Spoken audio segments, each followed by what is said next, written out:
दोस्तों नमस्कार, स्वागत है आप सभी का। एक बार फिर से आई चलते हैं बिहार की ताजा खबरों की ओर। लेकिन उससे पहले अगर आपने अभी तक इस चैनल को सब्सक्राइब नहीं किया तो कर लें, जिससे कि आपको बिहार की ताजा खबर रोजाना मिलती रहे।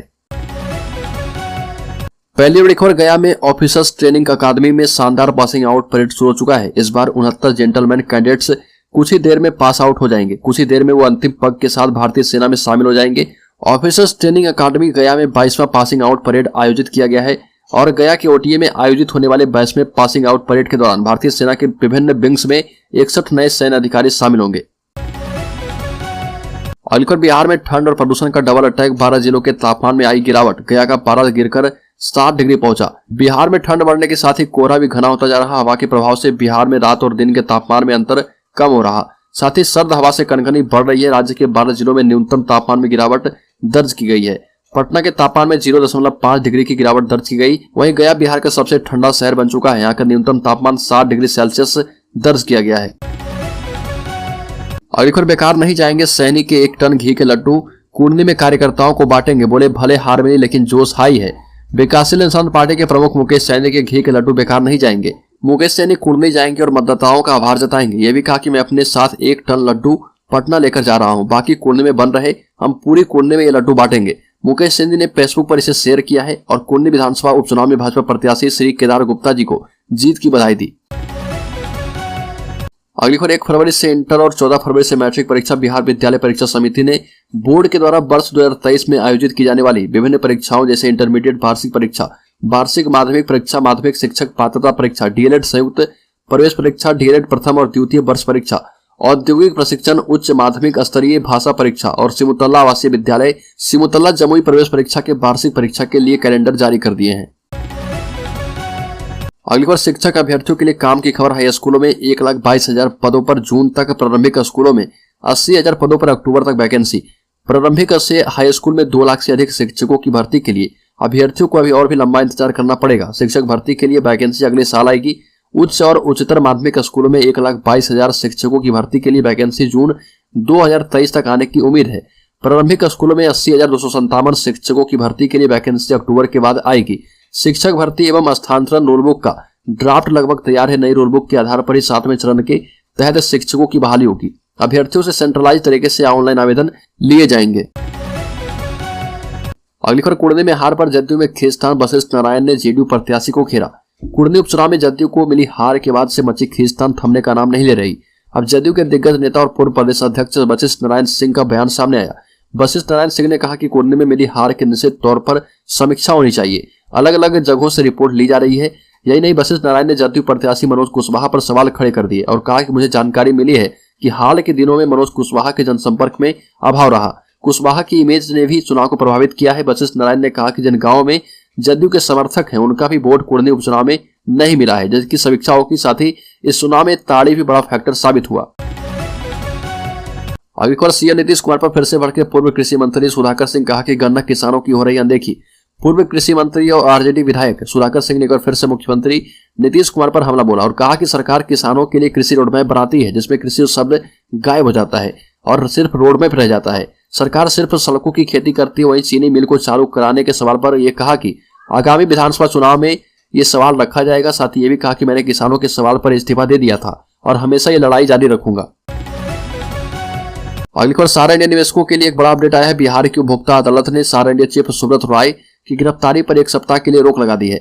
बताया जा रहा है कि बिहार की कोर्ट ने गैर जमानती वारंट जारी किया था। इस मामले में शाम को सारा ग्रुप ने एक बयान जारी करते हुए कहा कि यह मामला बिहार में नालंदा जिले के जिला उपभोक्ता फोरम में 3 लाख रुपए से संबंधित है। इस संदर्भ में कोर्ट ने अपने आज के आदेश पर आगे की कार्रवाई के लिए रोक लगा दी है। अगली खबर, बांका में वन विभाग की टीम पर अतिक्रमणकारियों का हमला। 250 सागवान के कटे पेड़ बरामद किए गए। बांका में वन विभाग की टीम पर आदिवासी अतिक्रमणकारियों के द्वारा हमला किए जाने का मामला सामने आया। वन विभाग की टीम गुप्त सूचना के आधार पर पहुंची थी। दरअसल टीम को खबर मिली थी कि कुछ लोग जंगल को काटकर वहां पर अपना घर बना रहे। मामले की जानकारी मिलने पर वन विभाग की टीम मौके पर पहुंची। जब टीम ने अपनी कार्रवाई शुरू की तो आदिवासी अतिक्रमणकारियों ने टीम पर हमला बोल दिया, लेकिन वन विभाग की टीम ने अतिक्रमणकारियों की एक नहीं चलने दी। टीम ने छापेमारी के दौरान भारी मात्रा में सागवान की कटी लकड़ियों को बरामद किया। अगली खबर, बिहार के उपचुनाव के परिणामों को देखें तो यह कहना गलत नहीं होगा कि अब बिहार की सियासत में वोट बैंक का ट्रेंड तेजी से बदल रहा। किसी जाति एवं धर्म विशेष को अपना समझकर आंख मूंद लेना बड़े सियासी दलों को नुकसान पहुंचा रहे हैं। एनडीए हो या गठबंधन, दोनों पर यह लागू है। वहीं गठबंधन के मजबूत वोट बैंक में अब आसानी से सेंधमारी की जा रही है। वोट बैंक कटने से गठबंधन को जो नुकसान हो रहा वो पिछले कुछ चुनाव में साफ दिख रहा। गठबंधन में राजद की बात करें तो मुस्लिम वोटों का बिखराव अब बड़ी समस्या बनी है। ओवैसी की पार्टी एआईएमआईएम ने जहां भी दस्तक दी है उसका नुकसान गठबंधन को भुगतना पड़ा है। बात विधानसभा चुनाव 2020 की करें या फिर गोपालगंज उपचुनाव की, एआईएमआईएम अच्छे खासे तादाद में मुस्लिम वोटरों को अपनी ओर शिफ्ट करने में सफल हो रही। अगली खबर, शनिवार को ललन सिंह ने ट्वीट के जरिए बीजेपी को घेरा। बिहार में नगर निकाय चुनाव होने वाले हैं, इसे लेकर पक्ष और विपक्ष की ओर से आरोप प्रत्यारोप का दौर जारी है और जेडीयू के राष्ट्रीय अध्यक्ष ललन सिंह ने बीजेपी नेता सुशील कुमार मोदी को घेरा है और ये लिखा कि सुशील मोदी जी नगर निकाय चुनाव में अति पिछड़े वर्ग के आरक्षण को समाप्त कराने और चुनाव रुकवाने के प्रयास में बीजेपी विफल हो गई। बीजेपी की साजिश और षड्यंत्र का पर्दाफाश और प्रयास असफल हो गया है। अगली खबर, 2 से 3 महीने के अंदर शुरू होगा 7वें चरण की शिक्षक भर्ती प्रक्रिया। प्रधान शिक्षकों की भांति होगी नियुक्ति। बिहार में नई सरकार के गठन के बाद सभी विभागों के मंत्रियों के द्वारा अपने अपने विभागों में आमूलचूल परिवर्तन किए जा रहे हैं। इसी कड़ी में शिक्षा विभाग में भी जल्द ही परिवर्तन देखने को मिल सकता है। बिहार सरकार के शिक्षा मंत्री प्रोफेसर चंद्रशेखर ने कहा कि राज्य सरकार जल्द ही पिछले 5 सालों से एक ही जगह अड्डा जमाए अफसरों को तबादला करने जा रही है। इसको लेकर तत्काल मंत्री सेल को यह जानकारी देने को कहा गया है कि कहां कौन कौन से अफसर पिछले 5 साल से एक ही जगह पर टिके हैं। इसके अलावा राज्य के अंदर 7वें चरण के शिक्षक भर्ती प्रक्रिया को लेकर भी बड़ी जानकारी साझा करते हुए कहा कि 7वें चरण में शिक्षकों की नियुक्ति अगले 2 से 3 माह में शुरू कर दिया जाएगा। अगली खबर, बीजेपी नेता सुशील कुमार मोदी की सीएम नीतीश को सलाह, तेजस्वी को सत्ता सौंपकर चले जाएं आश्रम।